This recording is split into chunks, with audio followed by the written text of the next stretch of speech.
I sat in an event once. It was a community event, and there was someone speaking, and they were telling everyone about how when they first started getting into the realm of just sharing their story, they really didn't want to do it. And essentially, someone they looked up to told them that they had to. You have to start telling people about what you've gone through and your experiences. And I could tell as this person was talking that there was this level of being uncomfortable, just even sharing about being pushed to do this. And I think that's part of what kind of helped me to want to build some of this program. We all have a story to tell, but that doesn't mean that everyone should be sharing their stories before they're ready to do so.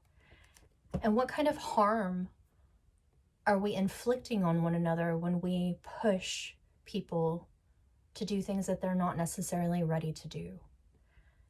So that really stuck with me. And then I thought about it, and I really considered the fact that not only do we push people to share their stories before they're ready, we also steal people's stories all the time, right? We see it happen in media and movies, all of those things. And that's a totally different realm because we all know that those are often fantasy and not necessarily something that is tangible as far as a person that you've met, right? But even in this realm, I've had people come up and say, "You have an amazing story. Do you care if I share it with others?" And I thought, well, at least they asked.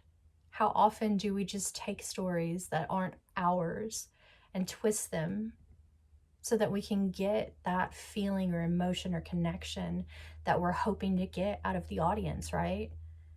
I think that's the other piece of this that's really important to consider is the fact that stories are not always ours to share.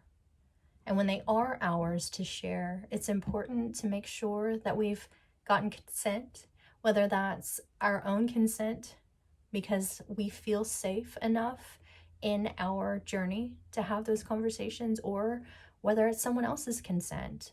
Do you mind if I talk about this piece of what happened to you? I'm not going to share your name or your information, but it is your story still. And I do think that it could be impactful. And here's how I would like to present this information and when. We have to start regarding one another with respect when it comes to these issues, because if we don't respect the issues and we don't respect those individuals who've experienced it, we cannot be successful in overcoming the difficulties that we're discussing.